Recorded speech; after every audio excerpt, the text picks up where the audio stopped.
ప్రతి పండక్కైనా, ప్రతి పూజకైనా, ప్రతిరోజైనా కానీ మన ఇంటి ముందు కడప పూజించుకుంటాము.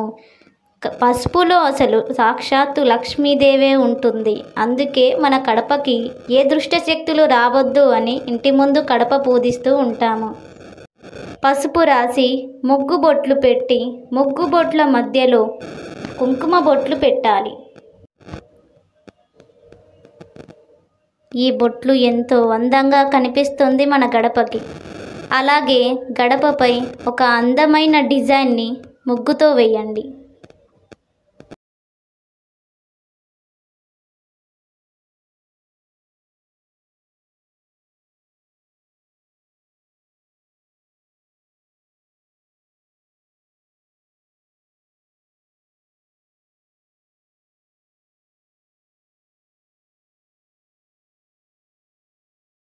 ముగ్గు వేసిన తర్వాత రింగ్స్ మధ్యలలో కుంకుమ బొట్లని పెట్టండి.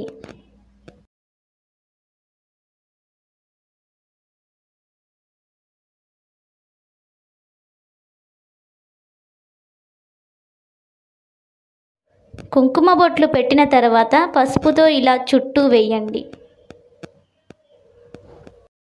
ఇలా అందంగా గడపని పూజించండి. ఇలా రోజూ చేస్తే మన ఇంట్లోకి లక్ష్మీదేవి అడుగు పెడుతుంది. ఎటువంటి దుష్ట శక్తులు రావు. ఆ లక్ష్మీదేవి కూడా మన ఇంట్లో అడుగు పెట్టదు. ఉన్నా కానీ వెళ్ళిపోతుంది. ఇల్లు కూడా ఎంతో పాజిటివ్గా ఎనర్జీగా ఉంటుంది.